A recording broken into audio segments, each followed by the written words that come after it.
Vamos a resolver otro ejemplo se resuelve mediante el Laplaciano. Muy similar al anterior, tenemos una placa que está aislada por los bordes X.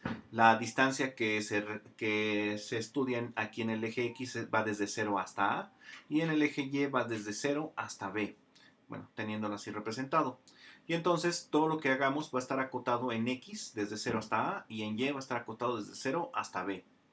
Entonces, tenemos estas condiciones frontera, esto está ya en estado estable, o sea que ya podemos aplicarlo con el laplaciano, y esto va a ser igual a una función u.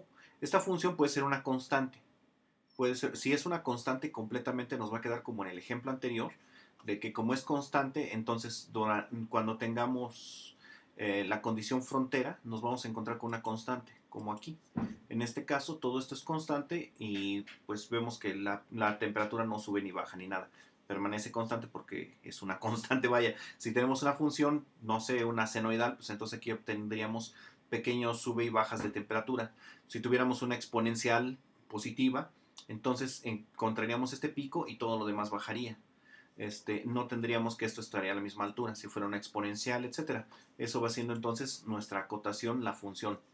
Y bueno, entonces tenemos estas condiciones frontera. La primera derivada de x, la primera derivada de la función con respecto a x, evaluada en el punto cero y para cualquier valor de y es igual a cero. Eso significa que nos ubicamos en 0x, y cualquier valor de y. Eso significa que nos estamos ubicando en todo este eje, bueno, todo este plano, precisamente el que está aquí representado. Y eso significa que la fuga de calor aquí va a ser cero. Entonces este extremo pues está aislado. Lo mismo pasa para el otro extremo de x. Hasta el otro extremo que es a, para cualquier valor de y, la fuga de calor va a ser cero. Porque recordemos que esta es la derivada con respecto a x, o sea, la variación de temperatura. Entonces aquí en el punto a, para cualquier valor de y, también ubicamos todo este plano que está cortando aquí la placa. Y entonces la fuga de calor aquí va a ser cero. Y otra condición frontera que nos muestran es que la función original evaluada en x para cualquier valor de x, perdón, para cualquier valor de x y evaluada en 0y va a ser 0. Entonces, cualquier valor de x que yo tome, que va siendo este, pero evaluado únicamente en 0y, es decir, nada más en esta parte, entonces aquí la temperatura va a ser 0, aquí.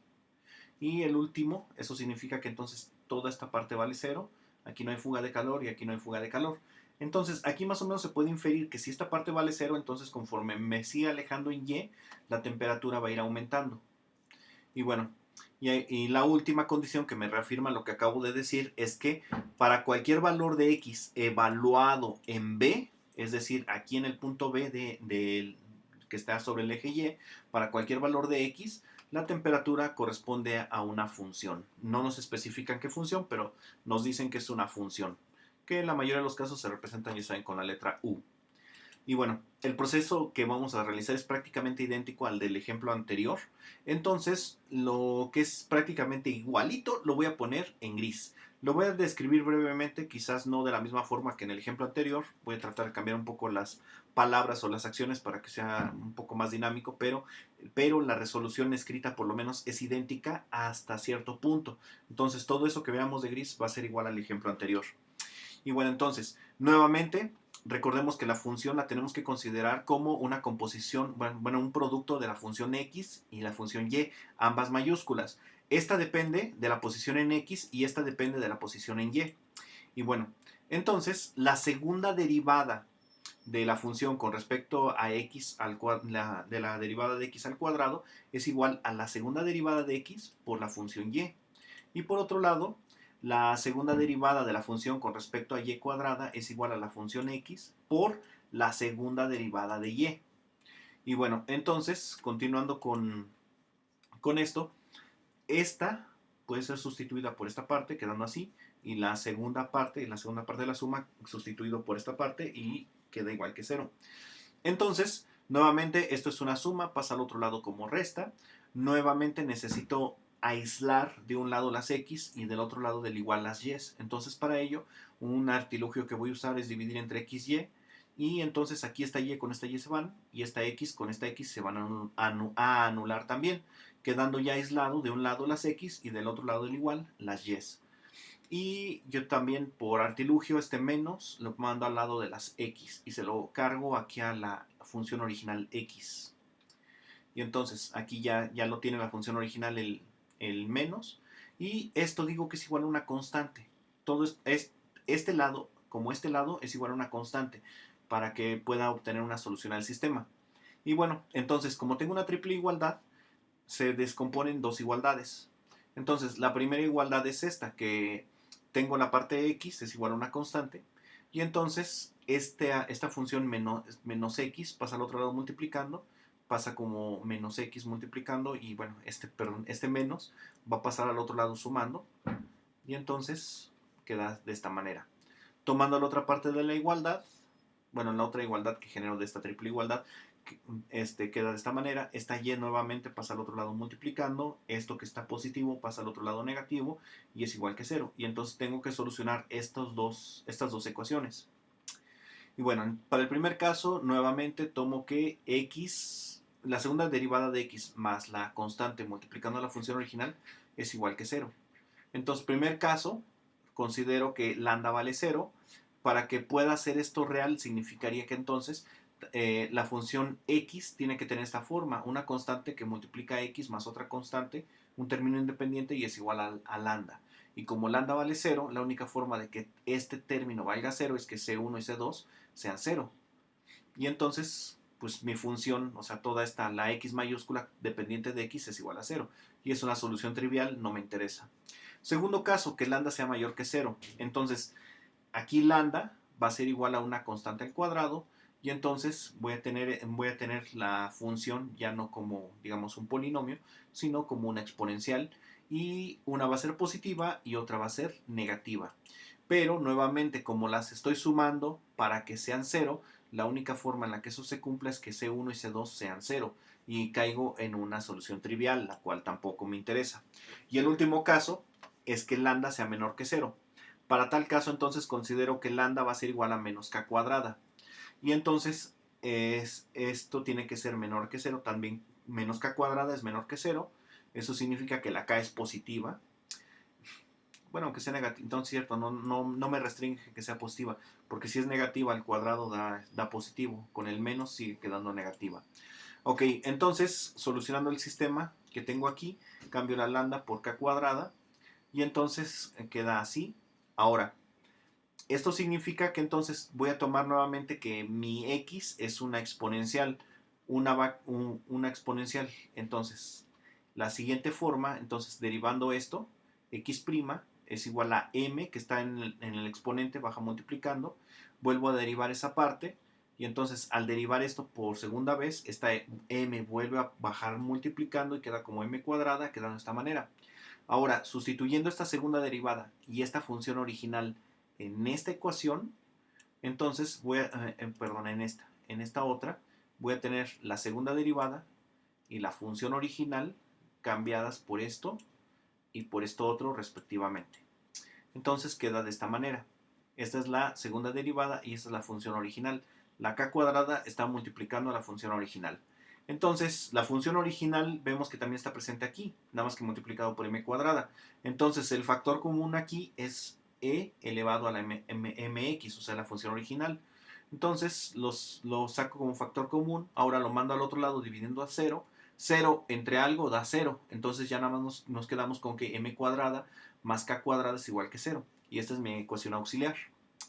Y bueno, entonces despejando ahí, m cuadrada es igual a menos k cuadrada.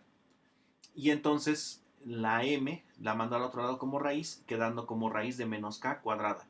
Eso significa que entonces la m vale la k positiva y k negativa, ambas para como tengo el menos, eso significa que va a ser multiplicado por el término i, es decir, la base de los imaginarios. Entonces, mi función original, una va a ser una positiva y la otra va a ser elevada a una potencia negativa, pero la negativa va a ir con el imaginario. Y esta es la segunda raíz. Y entonces, bueno, es que este es el valor de m. M vale esto. Entonces, menos i por k y la otra m vale más i por k. Y entonces, mi función original quedaba así, de esta manera. Entonces, tengo la exponencial elevado a la más más I por K por X. Y aquí tengo menos I K X. Y puedo utilizar nuevamente la identidad de Euler, que me dice que la exponencial elevado a un número imaginario es igual a esto. Y entonces, utilizando en esta función la identidad de Euler, en vez de poner esta parte, voy a poner coseno más el seno para este que es positivo. Y en esta otra parte, en vez de este otro, voy a poner coseno menos, el menos de aquí abajo, el seno, porque este signo es menos. Entonces, quedando de esta manera. Entonces, C1, que era esta que está aquí, es igual a coseno más el seno. C2 queda aquí abajo y coseno más el seno. Nuevamente, el coseno es factor común de C1 y de C2. Entonces lo pongo ahí abajo. Ahí está. Y el seno está siendo multiplicado por C1 y menos C2.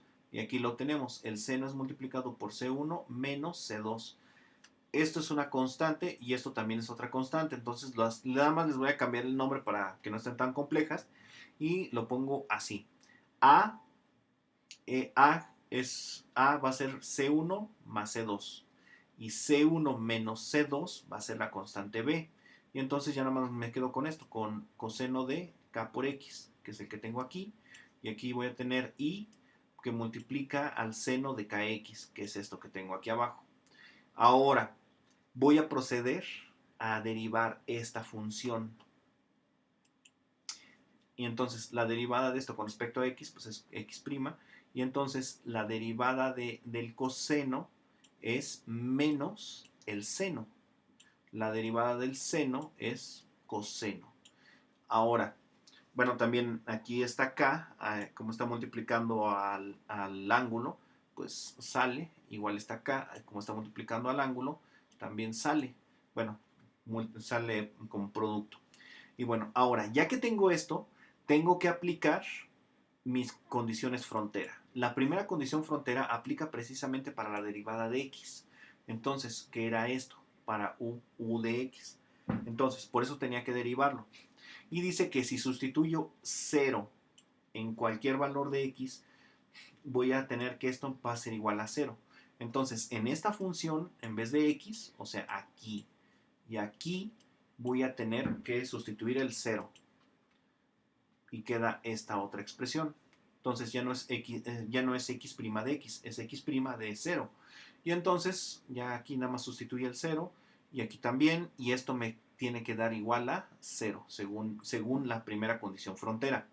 Esto también remarco que lo estoy poniendo ya de negro porque esto ya no es idéntico a lo que habíamos hecho en el ejercicio anterior. Esto ya es diferente. Porque en el ejercicio anterior, para empezar, no tuve que derivar. Aquí sí, porque la condición frontera es una derivada. En el anterior no lo era. Pero bueno, entonces, pues ya nada más k por 0 me da 0. Y de nuevo también aquí k por 0 me da 0. Y esto sigue siendo igual a 0. Entonces, tengo esta condición que, bueno, un paso más para atrás. Sí, aquí. K por 0 es 0. Y seno de 0 es 0. Entonces aquí nada más el 0 lo sigo arrastrando porque se ve bonito y no tengo nada más que hacer. No, no es cierto, para que siga un poco de lógica. Igual aquí K por 0 sigue siendo 0. Y entonces llegamos acá. K por 0 es 0. Aquí este 0 lo conservo. Y esto es igual a 0. Entonces A por K por 0 pues es 0. B por K. No, este lo sigo arrastrando, no hice nada. Este lo puse igualito. Entonces ya nada más K por 0 sigue siendo 0.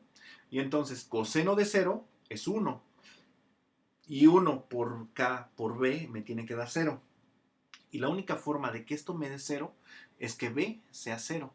Eso significa que de la función original que tenía, de que x era a por coseno de kx más b seno de kx, ya eliminé esta parte, porque como b vale 0, entonces al sustituir 0 aquí, 0 por b, pues ya se va.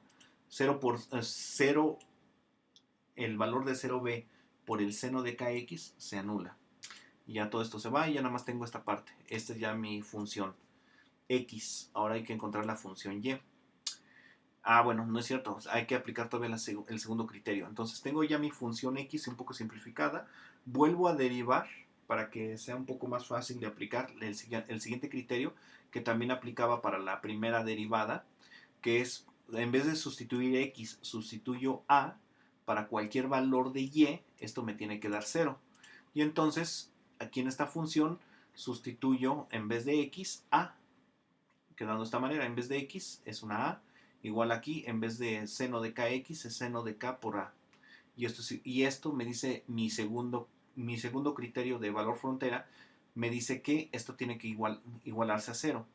Entonces, ya nada más me quedo con esta parte de la igualdad así de esta manera.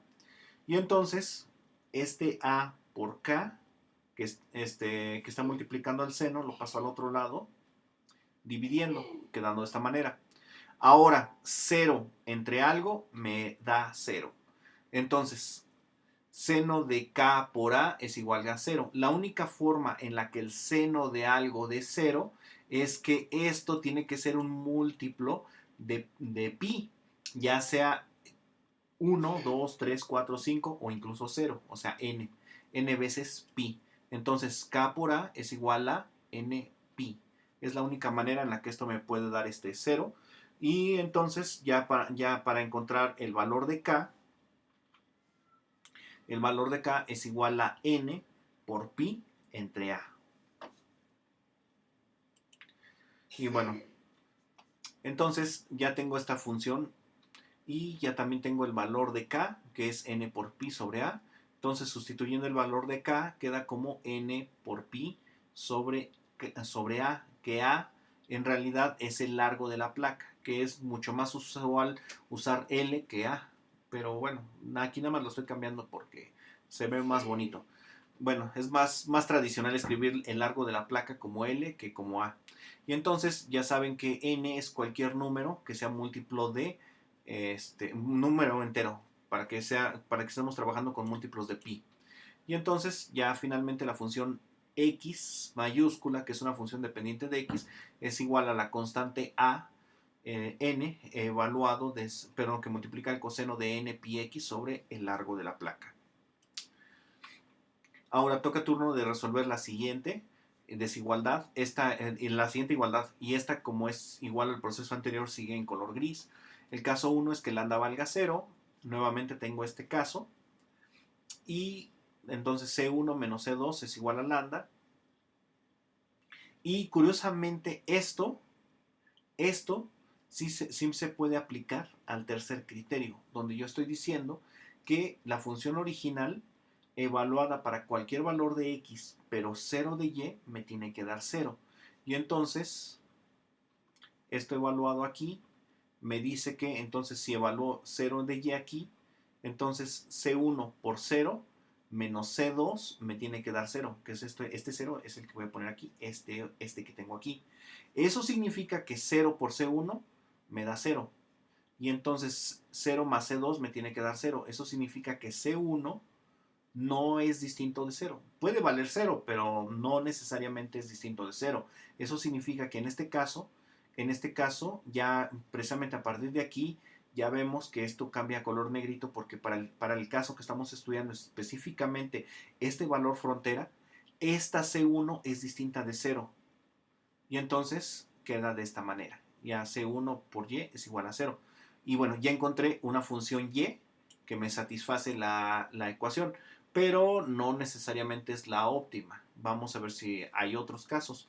Siguiente caso, que lambda sea menor que 0. Y entonces lambda lo voy a sustituir como una k cuadrada. Y entonces tengo que y de y va a ser igual a C1 por e a la menos k por y más C2 por e elevado a la más k por y. Entonces esta es negativa y esta es positiva. Y bueno, entonces aplicando el criterio de que un coseno hiperbólico es el coseno hiperbólico de a, de a por y va a ser igual a un medio de la exponencial elevado a la más y menos la exponencial elevado a la menos y, y que el coseno hiperbólico es exactamente igual, nada más que en este caso este es más y este es menos. Entonces, aquí la función y de y mayúscula dependiente de y minúscula, va a ser igual a una constante C', nada más le pongo una constante C1 para diferenciarla de la que acabo de obtener hace unos minutos. Y entonces esto es igual al coseno hiperbólico y una constante C2 que multiplica al seno hiperbólico. Y aquí puedo aplicar el último criterio, ¿no es cierto? Desde aquí tengo que aplicar este criterio para ver si esta función es válida. Y entonces evalúo 0 en y.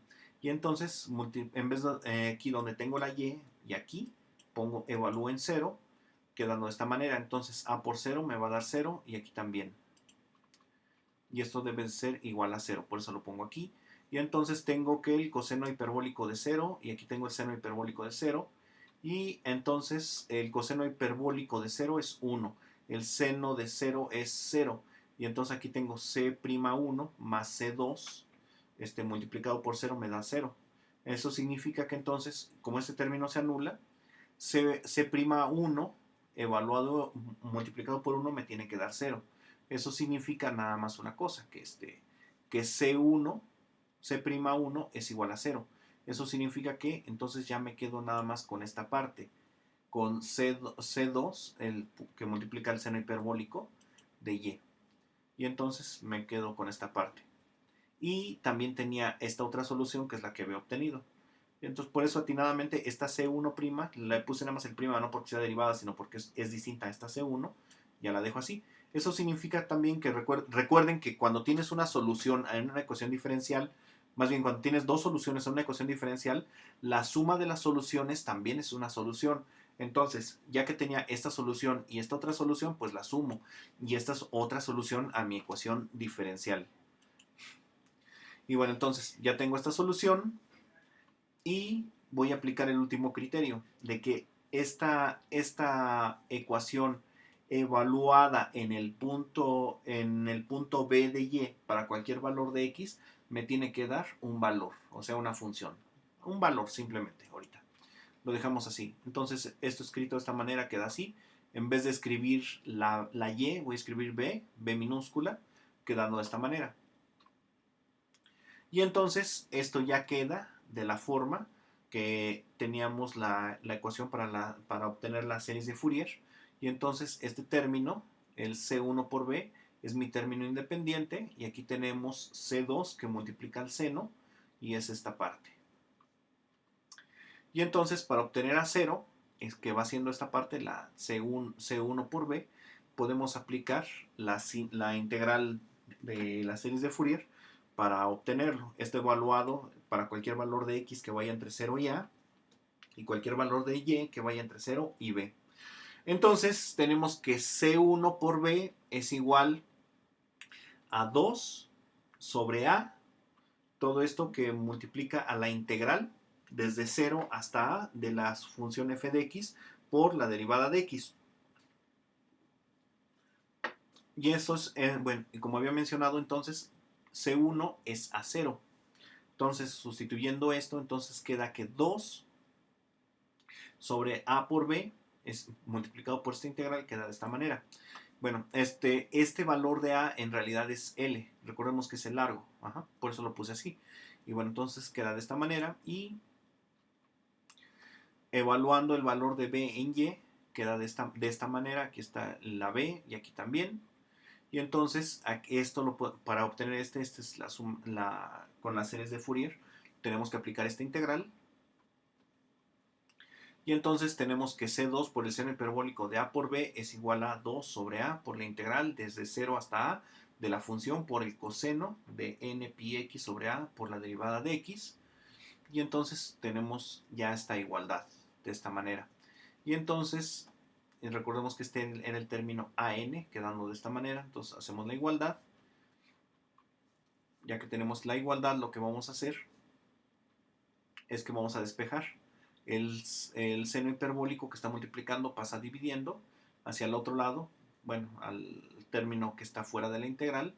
Y entonces ya juntando las dos soluciones tenemos que u como función de x y de y, que era una multiplicación de ambas soluciones, es igual a n por coseno de n pi x sobre a, y y mayúscula, que depende de y minúscula, es igual a a0 por y más a n seno hiperbólico de n pi y sobre a. Y entonces, ya nada más juntando las soluciones queda de esta manera. Entonces es un coseno que multiplica a un término lineal más el seno hiperbólico.